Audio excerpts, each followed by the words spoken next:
Sports eight யூனிவர்ஸுக்கு வணக்கம். இது Sathya present sports students the boundary line show with Muthu. வணக்கம் முத்து. இந்த பின்னாடி பிளாக் ஸ்க்ரீன் வச்சுட்டு இந்த யூடியூபர்ஸ்லாம் போடுவாங்களா, ஐஎம் சாரி ஆர்ஐபி, அந்த மாதிரி ஒரு வீடியோவாக தான் இதை வைக்கணும்னு நினைக்கிறேன். எழுந்திருக்கணும், ஏன்னா மேட்ச் பார்த்துட்டு ரொம்ப தூக்கம் வந்துச்சு. அந்த அளவுக்கு வந்து சுமாரான மேட்ச். சிஎஸ்கே என்ன நடக்குது? சிஎஸ்கேவுக்கு ஒண்ணுமே புரியல ஸ்ரீராம். அதாவது இப்ப உங்க வேலை ரொம்ப ஈஸி. நீங்க வந்து இருக்கிற கேள்வியை டப்பு டப்புன்னு கேட்டுருக்கீங்க, பதில் சொல்றது எவ்வளவு கஷ்டம். என்ன பண்றதுனே தெரியல ஸ்ரீராம். நம்ம இதுக்கு முன்னாடி 50 ரன் வித்தியாசத்துல தோத்த ஆர்சிபி மேட்ச் அப்ப நம்ம என்ன சொன்னோம்னா, ஜெயிக்கிறதுக்காகவே விளையாடலையே. அப்ப கூட நம்ம என்ன சொன்னோம், ஜெயிக்க போய் தோத்தோம்னா பரவாயில்ல, 150 சேஸ் பண்றோம், அடிக்கலாம், 100 ரனுக்கு ஆல் அவுட் ஆனா கூட ஏத்துப்போம்.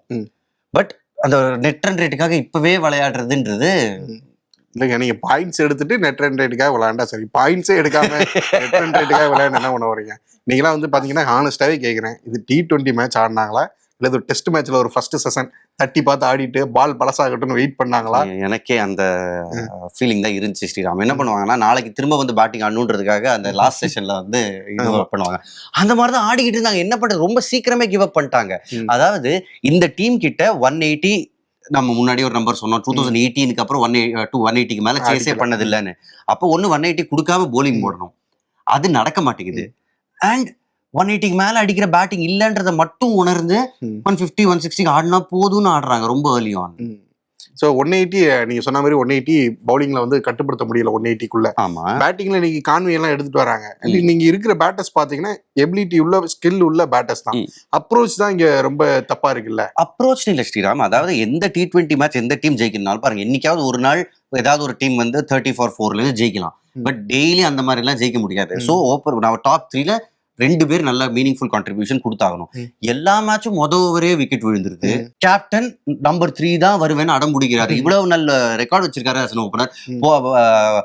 560 ரன்லாம் அடிச்சிருக்காரு ஒரு சீசன்ல. லாஸ்ட் சீசன் 560, அதுக்கு முன்னாடி 2 பிசினஸ் கூட இறங்கினப்போ 600+ அடிச்சிருக்காரு. அவ்வளவு அடிச்சாரு ஓப்பனிங்ல. அதுக்கப்புறம் ஓப்பனிங் வர மாட்டேன் அப்படின்னு அடம் பிடிச்சா எனக்கு புரிய மாட்டேங்குது ஸ்ரீராம். எனக்கு எதுவும் இந்த மேட்ச்ல என்ன நடந்துச்சுன்னே புரியல. ஃபர்ஸ்ட் ஒரு 10 ஓவர்ல நம்ம வந்து லாஸ்ட் மேட்ச் பேசணும், ஆர்சிபி கூட ஆடுறப்போ தோனி என்னங்க நம்பர் 9ல வராரு, மேல வந்திருந்து ஏதாச்சும் போராடி பார்த்திருக்கலாம், சண்டை போட்டு பார்த்திருக்கலாம் பேசணும். இன்னைக்கு வந்தாரு, 11th ஓவர் வந்துட்டாரு, ஆனா ஒண்ணும் நடக்கல. அந்த மேட்சும் மேபி இதுதான் நடந்திருக்கும். ஏன்னா அவங்க வரும்போதே டார்கெட் ரொம்ப அவுட் ஆஃப் ரீச்னு கிவ் அப் பண்ணிட்டாங்க. அந்த 25 ரன் மார்ஜின், 50 ரன்னே சூப்பர் அப்படின்னு 25 மார்ஜின் சூப்பர்ல அவங்க அதுக்காக தான் விளையாடினாங்க ஸ்ரீராம். தோனி வந்து என்ன பண்ணாருன்னே புரியல. 11 to அந்த 17-18 ஓவர் வரைக்குமே நல்லா புஷ் பண்ணி சிங்கிள்ஸ் தட்டுறாரு. அதான் நான் சொல்றேன், ஜெயிக்கிறதுக்காக விளையாடலாம். தட்டி ரொம்ப கிவ் அப் பண்ணிட்டாங்க. டார்கெட் பக்கத்துல எவ்வளவு முடிச்சாலும் போலான்னு கூட இல்லை, நம்ம இவ்வளவுதான் நம்மளால முடியும், 180 டோட்டலி அவுட் ஆஃப் ரீச் அப்படின்ற முடிவுக்கு ரொம்ப ஏர்லியானே வந்துட்டாங்க. அண்ட் அந்த மிடில் ஆர்டர் வந்து சுத்தமா போயிருச்சு. ஏன்னா சிவம் துபையை நம்பி 2 சீசன் இருந்தாங்க. ஸ்பின்னர்ஸ் மிடில் ஓவர்ல நல்லா ஆடி கொடுப்பாரு, ரன் ரேட் நல்லா வரும், பின்னாடி தோனி ஜடேஜா ஏதோ காப்பாத்தி கொடுத்துருவாங்க, நல்ல ஸ்கோர் வந்துடும். இந்த சீசன்ல பார்த்தோம்னா சிவம் துபையால அடிக்க முடியல. இப்போ விஜய் ஃபர்ஸ்ட் வந்து இவரை தீபக் கூட ட்ரை பண்ணி பார்த்தாங்க, அவரால் முடியலன்னா விஜய் சங்கர் அவரோட கெரியர்ல நீங்க 1 ஆஃப் தி என்ன இன்னிங்ஸ் சொல்லுவீங்க, அதை பெஸ்ட் இன்னிங்ஸ் ஆடிட்டு போயிட்டாருன்னு சொல்லலாமா? நீங்க வேற ரொம்ப தேய்ச்சி ஆடினாங்க. ஏன்னா இப்ப இந்த டார்கெட் வரணும்னா அந்த பவர் பிளே, அதுக்கப்புறம் பவர் பிளேக்கு அப்புறம் இருக்கிற ஓவர் ஸ்பின்னர்ஸ் போடுறப்ப அடிச்சிருக்கணும். அங்க பயங்கரமா போலிங் போட்டாங்க. இன்டென்ட்டும் பெருசா காட்டல. நீங்க சொன்ன மாதிரி சிவம் தூபே மேல மட்டும்தான் இப்ப இந்த டீம் 180+ சேஸ் பண்றதா. சிவம் தூபே ஹஸ் டு ஹிட் 50-60. அவர்கிட்ட இருந்தும் ஒரு சில நல்ல ஷாட்ஸ் வருது, பட் பெரிய இன்னிங்ஸ் வரலன்றப்போ முடிஞ்சு போச்சு. அண்ட் டெல்லியோட ஸ்ட்ராட்டஜியை பாருங்க, ஸ்பின்னருக்கு தான் கொடுத்தாங்க, நிகமுக்கு தான் கொடுத்தாங்க, லெக் ஸ்பின்னருக்கு தான் கொடுத்தாங்க. மேட்ச் அப் கீச்சப்னு பேசுவாங்க. அவங்க டீம் கோச் ஹேமந்த் பதானி கிட்ட மேட்ச் முடிச்சோன்னு பேசிக்கிட்டு இருந்தா. அவர் சொன்னாரு, லெஃப்ட் ஹேண்டர் இருந்தா நான் போடுவேன், அவர் பந்தை வாங்குறாரா கேப்டன் கிட்ட இருக்கு, நான் தான் போடுவேன். அக்சர் பட்டேல் போலிங்கே போடல, பந்தை புடி நான் தான் போடுவேன், அவர் வந்து நிக்கிறாரு சிவம் தூபே. அதுதான் இப்போ மாடர்ன் T20யோட அப்ரோச் அதான, ரிஸ்க் எடுத்து பாக்குறது. என்ன ஆனாலும் பரவாயில்ல, தோக்குறோமோ ஜெயிக்கிறோமோ அடி வாங்குறோமோ போட்டு சண்டை போட்டு பார்த்துலாம் அப்படிங்கிறதான். அந்த அப்ரோச் இந்த டீம் கிட்ட இல்லையே. இது வந்து நம்ம வந்து ஒரு காலத்துல 2008-09 T20 அறிமுகமான சமயத்துல எப்படி ஆடுறதுன்னு தெரியாம ஆடிட்டு இருப்பாங்கல்ல. அங்கதான் ஸ்ரீராம் எனக்கு வந்து ரொம்ப வினோதமா இருக்கு. இப்போ இதே MS Dhoni Indian team captaincy பொறுப்பு கொடுத்தப்போ 2008 அந்த டைம்ல யங்ஸ்டர்ஸ் வேணும், சீனியர்ஸ் வேண்டான்னு சொன்னவர். ஓகே, இப்போ 15-16 வருஷத்துல வந்து ஒருத்தரோட மனநிலையும் மாறும். மேபி அவருக்கு வந்து மாறி இருக்கு. ஸோ எக்ஸ்பீரியன்ஸ் பிளேயர்ஸா எடுத்து உள்ள போடுறாங்க. பட் மேட்ச் ஜெயிக்கிறதுக்கு உதவ மாட்டேங்குது. நீ இது தோனியை வச்சே நீங்க பேசுங்க, நம்ம ஓப்பனாவே பேசிடலாம். 2011 வேர்ல்டு கப் ஜெயிச்சதுக்கு அப்புறம் அவர் சேவாக்கு என்ன பண்ணாரு, கம்பீருக்கு என்ன பண்ணாரு, சச்சினுக்கு என்ன பண்ணாரு, ஒரு ஆஸ்திரேலியா சீரீஸ்ல எல்லாம் போய் இவங்க 3 பேரும் ரொட்டேஷன் பாலிசில ஒவ்வொரு மேட்ச்ல இருக்குவார். காரணம் என்னன்னா அவங்களுக்கு வயசாயிருச்சு, ஃபீல்ட்ல சரியா இருக்க மாட்டாங்க, இந்த மாதிரி விஷயங்கள்லாம் சொன்னாரு. ஆனா இப்ப பாருங்க, அவருக்கு 43 வயசாகிருச்சு. ஆனா அவர் டீம்ல இருக்கிறாரு. பெருசா அவர் என்ன ரோல் பண்ற, விக்கெட் கீப்பிங்கை தவிர அவர் என்ன ரோல் பண்றாரு அப்படிங்கிறதே தெரியல. பட் அவர் கேப்டனா இருக்கப்போ அப்படி யோசிச்சவர் இப்ப ஏன் அப்படி யோசிக்க மாட்டேங்கிறாரு? ஒரு டீமுக்காக ஏன் யோசிக்க மாட்டாரு? டீமுக்காக தான் யோசிச்சாரு, இப்ப ஏன் டீமுக்காக யோசிக்க மாட்டேங்கிறாரு? டீமுக்கு அவர் வேணும்னு நினைச்சா வேணும் ஸ்ரீராம். அதாவது தோனி இல்லாம ஒரு சிஎஸ்கே இமேஜின் பண்றது கஷ்டம். பட் எனக்கு வந்து அவர் இருக்கிறதுல எல்லாம் எனக்கு பிரச்சனை இல்ல. இப்ப இருக்கிறப்போ தோனியோட ஒரு சிஎஸ்கே இமேஜின் பண்றது கஷ்டமா தானே இருக்கு அவர் ஆடுறதெல்லாம் பார்த்தா. ஐ மீன் நீங்க வந்து ஒருத்தர் மிடில் ஆர்டர் நீங்க வந்து இதுல வந்து குத்த சொல்றீங்க. ஓகே, அவங்க அப்ரோச் தப்பா இருந்துச்சு, அதை நான் கேட்கிறேன். ஏன்னா தோனி வந்து ஃபர்ஸ்ட் 18 பால்ல 14 ரன் தான் அடிச்சிருந்தாரு. 19 பால் தான் ஃபர்ஸ்ட் பவுண்டரி அடிக்கிறாரு. இவருக்கு 18 பால் பிடிச்சிட்டாரா? அங்க இன்னொரு பக்கம் விஜய்சங்கர் பாத்தீங்கன்னா 31 பால்ல 31 ரன் அடிச்சிருந்தாருன்னு நினைக்கிறேன். இவங்க 2 பேருமே 50 பாலுக்கு 50 ரன் கூட அடிக்கல சேர்ந்தாப்ல. ஸ்ட்ரைக் ரேட்டு ரொம்ப 100க்கு கீழே இருக்கு. அப்படிங்கிறப்போ ஒரு T20 மேட்ச்ல பாதி ஓவர்ஸ் இப்படி தின்னுட்டு போயிட்டாங்க அப்படின்னா அடுத்து எப்படி ஜெயிக்க முடியும்? இல்ல, நீங்க ஜெயிக்கிறதுக்காக ட்ரை பண்றவங்க கிட்ட தானே நீங்க இந்த கேள்வி கேட்கணும். அவங்க வந்து டெட் ரன் ரேட்டை குறைக்கணும்ன்ற அப்ரோச்ல அவ்வளவு சீக்கிரம் வந்துட்டாங்க. அதான் ஆரம்பத்துல இருந்தே சொல்லிக்கிட்டு இருக்கேன். எனக்கு வேற இன்னைக்கு என்ன தோணுச்சு அப்படின்னா, நம்ம மேட்சுக்கு முன்னாடி தோனியை பத்தி அவ்வளவு நிறைய ரூமர்ஸ் மாதிரி போயிட்டு இருந்துச்சு. அது உண்மையா இருந்ததா கூட நல்லா இருந்திருக்குமோ அப்படின்னு இந்த மேட்ச் ஆனது கூட பார்த்தா. ஓகே ஸ்ரீராம், எனக்கும் நடுவுல ஒண்ணு தோணுச்சு அது அந்த மாதிரி நடக்க போகுதுன்னு. பட் அந்த மாதிரி எதுவும் நடக்கல. வதந்திகள் தான். பட் பார்க்கலாம், இன்னும் எவ்வளவு நாள் தான் வந்து ஒரு பிளேயர்ஸ், நம்ம தோனிங்கிறது பெரிய அடையாளம் நமக்கு இல்லையா? அவரை எப்படி இல்லாம பாத்துருப்போம். அந்த பஞ்சாப் அந்த பிளே ஆஃப்ஸ்குள்ள போறதுக்கு பஞ்சாப் கூட ஒரு அடி அடிப்பாரு, அங்க வச்சு அந்த தோனியை பார்த்துருக்கோம். இப்ப அந்த மாதிரி சீசன் தான் சிஎஸ்கேவுக்கு வேணும். அந்த சீசன் என்ன பண்ணாங்கன்னா, 5 மேட்ச்ல 2 மேட்ச் தான் ஜெயிப்பாங்க. அப்புறம் கடைசி 7ல் 5 ஜெயிச்சு சிஎஸ்கே குவாலிஃபை ஆகி கப் ஜெயிக்கும். பட் அந்த இதுக்கான அறிகுறிலாம் தெரியலையே. பட் அங்க அது ஒரு யங் டீம், நிறைய ஒரு ஸ்பிரிட் இருந்துச்சு, ஹங்கர் இருந்துச்சு. இந்த டீம்ல அப்படி எதுவும் இல்ல. நீங்க ரொம்ப நல்ல பாயிண்ட் நீங்க சொன்னது. ஏன்னா அந்த டீம்ல கூட பாருங்களேன், இன்டர்நேஷனல் கரியர்ல பீக்ல இருந்த அவ்வளவு பிளேயர்ஸ் இருந்தாங்க. அப்ப தோனி இன்டர்நேஷனல் கரியர்ல பீக் 2010, சுரேஷ் ரெய்னா இன்டர்நேஷனல் கரியர்ல அவரோட பீக்ல இருந்தாரு. மத்த பிளேயர்ஸ் நீங்க எடுத்துக்கோங்களேன், ஒரு பத்ரிநாத் நீங்க எடுத்துக்கோங்க, அவரும் அவரோட கரியர்ல அவரோட கிரிக்கெட்ல வந்து டொமஸ்டிக்ல அண்ட் அப்பவும் இந்தியா காலப்லாம் இருந்துச்சு அவருக்கு. விளையாடின ஒரு சில கேம்ஸ்ல அப்பவும் கிடைச்சிச்சு அவருக்கு. ஸோ அவர் பீக்ல போலிங்ல வந்து ஐ மீன் ஒரு சுதீப் தியாகிலாம் எடுத்துட்டு வந்து அவர் வந்து நல்லா பண்ணாரு.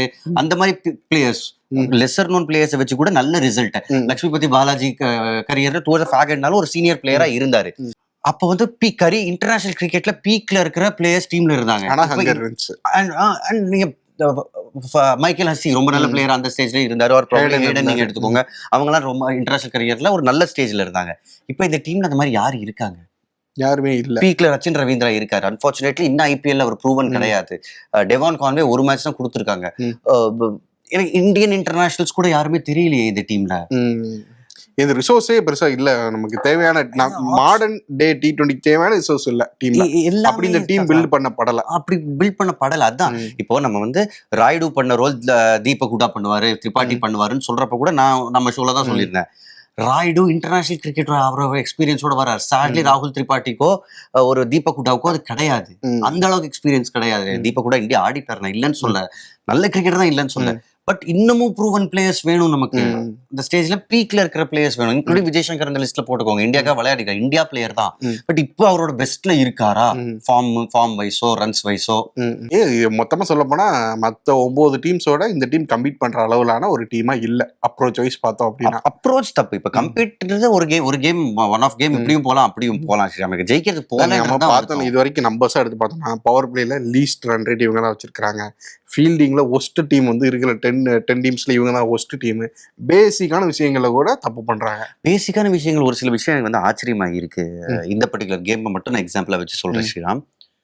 முகேஷ் சௌத்ரி எதனால விளையாடினாரு? ஏன் அன்ஷுல் கம்போஜ் விளையாடல? லெஃப்ட் ஆர்ம் சீமர் தான் வேணும்னா இந்த சீசன்ல ரொம்ப நல்லா போட்டுக்கிட்டு இருக்கிற ஒரு 2 லெஃப்ட் ஆர்ம் சீமர் பேர் சொல்லுங்க. ஒன்னு மிச்சல் ஸ்டார்க் சொல்லுவீங்க, இன்னொரு கலீல் அஹ்மத் சொல்லுவீங்க, இல்லைன்னா ஹர்ஷ்தீப் சிங்கை சொல்லலாம். But Khaleel Ahmed already left arm seamer நல்லா போட்டுக்கிட்டு இருக்காரு. எதுக்கு இன்னொரு left arm seamer? Mukesh Choudhary உள்ள வந்தாரு, அன்ஷுல் கம்போஜை ஏன் எடுக்கலன்னு தெரியல. இல்ல லெஃப்ட் ஆர்ம் சீமர் தான் வேண்டாம். இது எப்படின்னா குர்ஜப்ரீத் சிங்கை வந்து 2.25 கோடிக்கு ஐ திங்க் எடுத்தாங்க. 2.25 கோடிக்கு இதுல ஆக்ஷன்ல எடுத்தாங்க. அன்ஷுல் கம்போஜுக்கு அதை விட அதிகமா போனாங்க. எக்ஸாக்ட் நம்பர் ஞாபகம், ஐ திங்க் 4 crores கிட்ட எங்கேயோ போனாருன்னு நினைக்கிறேன். அன்ஷுல் கம்போஜ் வேணும் சேஸ் பண்ணி போய் எடுத்தாங்க. முகேஷ் சௌத்ரி பேஸ் பிரைஸ்ல எடுத்தாங்க. ஜஸ்ட் உங்களோட தாட் ப்ராசஸ் என்ன? என் கேப்டன் அவரும் 2 பேரும் ஒரே ஸ்டேட்டுக்காக விளையாடுறாங்கன்றது ஒரு காரணமா எனக்கு தெரியல. இல்ல அது புரியல. ஏன்னா நம்ம யூஸ்வலாவே ஒரு லெஃப்ட் ஆர்ம் பேசர் நல்லா போட்டு இருக்காரு அப்படின்னா வேரியேஷன் வேணும்னா இன்னொரு ரைட் ஆர்ம் பேசர் நல்லா போயிட்டு இருக்கிறவருக்கு போயிருக்கணும். டீமா என்ன பண்றாங்க அப்படின்னு புரியல. அண்ட் இப்போ குர்ஜப்தீப் சிங்க்கும் 2-3 டீம்ஸ் பார்த்தாங்க. சரி, அவர் 2 கோடி போட்டு நீங்க ஆப்ஷன்ல இன்னொரு டீமோட கம்பீட் பண்ணி எடுக்கிறவங்களுக்கு தானே வாய்ப்பு கொடுக்கணும். கண்டினியூட்டி எங்களோட பழைய பிளேயர் முகேஷ் சௌத்ரி ஓகே டீம்ல எடுத்துட்டீங்க, நல்லா இந்த டீமோட பாஸ் பிளேயரா இருக்காரு ஓகே. இந்த பர்டிகுலர் டேல ஸ்ரீராம் விக்கெட் டர்ன் ஆச்சு இல்லன்னு டினையே பண்ண முடியாது. என்னதான் கோச் வந்து எங்களுக்கு ஏத்த மாதிரி விக்கெட் கொடுக்கல, இதை விட ஏத்த மாதிரி விக்கெட்னா வந்து சாண்ட் பேப்பர் வச்சு தேய்ச்சி தான் ஒண்ணு விக்கெட். சோ வந்து கியூரேட்டரே வந்து விக்கெட் எடுத்து கொடுத்தாதான் உண்டு. சாட்லி இந்த பர்டிகுலர் டே அஸ்வின் இந்த சீசன்ல அவரோட இது வரைக்கும் நம்ம பார்த்த 3-4 மேட்ச்ல இன்னைக்கு இல்ல பெஸ்டா வரல. இன்னைக்கு இந்த சீசன் மட்டும் நீங்க சாம்பிள் சைஸா இந்த 4 மேட்ச் வச்சீங்கன்னா இன்னைக்கு ரொம்ப நல்லா போட்டாரு. ஜடேஜா ஒரு விக்கெட் தன்னோட ஃபர்ஸ்ட் ஓவர்லயே எடுத்தாரு. அதுக்கப்புறம் நூர் அஹமத் இந்த சீசன்ல உங்களோட நம்பர் 1 போலர். நூர் அஹமத் எத்தனை ஓவர் போட்டாரு? 3. அஸ்வின் எத்தனை ஓவர் போட்டாரு? 3. ஜடேஜா எத்தனை விக்கெட் ஐ மீன் எத்தனை ஓவர் போட்டாரு? 2. இவங்க 3 பேரும் கோட்டாவை கம்ப்ளீட் பண்ணல. But Mukesh Choudhary half century complete பண்ணாரு போலிங்ல. ஆமா, அவராச்சும் ஆஃப் செஞ்சுரி போட்டாரு, சீக்கிரம் போட்டாரு. எதுக்கு 4வது ஓவர் அவருக்கு? நூர் அஹமத் கேஎல் ராகுல் டேக் ஆன் பண்ணாரு. ஆமா டேக் ஆன் பண்ணாரு. பட் உங்களோட பெஸ்ட் சான்ஸ் கேஎல் ராகுலுக்கு எதிராக உங்களுக்கு முகேஷ் சௌத்ரி வச்சிருக்கா, நூர் அஹமத் வச்சிருக்கா. ரிஸ்க் எடுக்கட்டும், ஒரு டாப் எட்ஜ் மாட்டுமே. இல்ல அதான் ஒட்டுமொத்தமாவே அந்த மைண்ட் செட், அப்ரோச், டீமோட காம்பினேஷன் எல்லாமே தப்பா பாக்ஸ்ல தப்பா போட்டு வந்தா அப்படியேதான் இருக்கு. டாப் 3ல யாருமே அடிக்கலைன்னா ஜெயிக்கிறதுக்கு வாய்ப்பே இல்லை ஸ்ரீராம். நான் கம்மிங் மேட்சஸும் இன்னும் ரொம்ப ஸ்ட்ராங்கா தான் இருக்க போகுது. நீங்க நம்ம சேப்பாக்கில் வச்சு இது நடந்திருக்கு. நீங்க சேப்பாக்க பாத்தீங்கன்னா எப்பவும் பாத்தீங்கன்னா தோனியோட அந்த போஸ்ட் மேட்ச் பிரசன்டேஷன் எல்லாம் முடிஞ்சு, கேப்டனோட இப்ப ருத்து இருந்தாலும் ருத்துவோட போஸ்ட் மேட்ச் பிரசன்டேஷன் எல்லாம் முடிஞ்சுதான் போவாங்க என்ன பேசுறாங்கன்னு கேட்டுட்டு. இன்னைக்கு பார்த்தா 18th ஓவர் 19th ஓவரை கலைஞ்சு போக ஆரம்பிச்சாங்க. கிரவுண்டே மயான அமைதியா இருந்துச்சு. அப்படி ஒரு சேப்பாக நான் பார்த்தது இல்லை. எனக்கு ரொம்ப ஆச்சரியமா இருந்துச்சு, ரொம்ப வினோதமா இருந்துச்சு அதை பாக்குறது. டிசப்பாயிண்டட். ஏன்னா ஓரளவுக்கு தான் வந்து ஃபேன்ஸ் ஏத்துப்பாங்க. அது ஓகே ஸ்ரீராம். நம்ம உண்மையான ஃபேன்ஸ் வந்து கிரவுண்ட்ல வரவங்க செல்வந்தர்கள். உண்மையான ஃபேன்ஸ் தான் கிரவுண்டுக்கு வராங்களான்னா உண்மையான ஃபேன்ஸ்ல இருக்கிறதுல யாரால அஃபோர்ட் பண்ண முடியுதோ அவங்க தான் வராங்க. உண்மையான ஃபேன்ஸ் டிவி முன்னாடி, போன் முன்னாடி, ஏன் நம்ம யூடியூப் இதுக்கு முன்னாடி உட்காந்து பாத்துக்கிட்டு இருக்கிறவங்க தான். அவங்களுக்கு எவ்வளவு வேதனை இருக்கும். இப்போ ஃபேனா எதுக்கு இருக்கும்? இவங்க நமக்கு சந்தோஷத்தை கொடுத்துருக்காங்க அப்படின்ட்டு நமக்கு பிடிக்கும்னு இருக்கும். அண்ட் இந்த ஐபிஎல் ஃபேண்டம்னு வரப்ப இன்னொருத்தன் கலாய்ப்பான், இன்னொருத்தன் எந்த மூஞ்சியை காட்டுவாங்க இந்த ஃபேன்ஸ். எனக்கு அதுவும் நான் சொல்றது அதான். நீங்க வந்து ஜெயிக்கிறதுக்காக விளையாடி சண்டை போட்டு தோத்தீங்கன்னா அதுல ஒரு பெருமை இருக்கும். அதை பத்தி பேசலாம், அதை பத்தி நம்ம வந்து வர்ணிக்கலாம், என்ன வேணா பண்ணலாம். நீங்க ஜெயிக்கிறதுக்குன்னே ஆட மாட்டேங்கிறீங்க, தட்டி இப்படி உருட்டி சிங்கிள்ஸ் ஆடிக்கிட்டு இருக்கிறீங்க 180+ சேஸுக்கு. அதெல்லாம் வந்து என்ன சொல்லி மன்னிக்கிறதுனே வந்து தெரியல, புரியவே இல்லை. நம்ம வந்து சிஎஸ்கே பத்தி மொத்தமா பேசினோம். பட் டெல்லி பத்தி சொல்லுங்க. நீங்க ஒரு இது வேற சொன்னீங்க, ஸ்டாட் வேற. நம்பர் என்னதுன்னா மேட்ச் முடிஞ்சோடனே ஹேமந்த் பதானி வந்தார், டெல்லியோட கோச். அப்கோர்ஸ் என்னோட நிறைய ஒர்க் பண்ணியிருக்காரு, பர்சனல் ரேப் இருக்கு. கேட்டானே எப்ப தெரியுமா இதுக்கு முன்னாடி டெல்லி சிஎஸ்கே சென்னையில தோக்கடிச்சு, அவர் வந்து இப்பதான்டா என் அனலிஸ்டே சொன்னா 2010ல தோக்கடிச்சோமா. அப்போ அவர்கிட்ட சொன்னேன், அன்னைக்கு நீங்க சிஎஸ்கே டீம்ல இருந்தீங்க. ஆமா இல்ல, என்ன ஸ்ட்ராட்டஜிஸ்ங்க.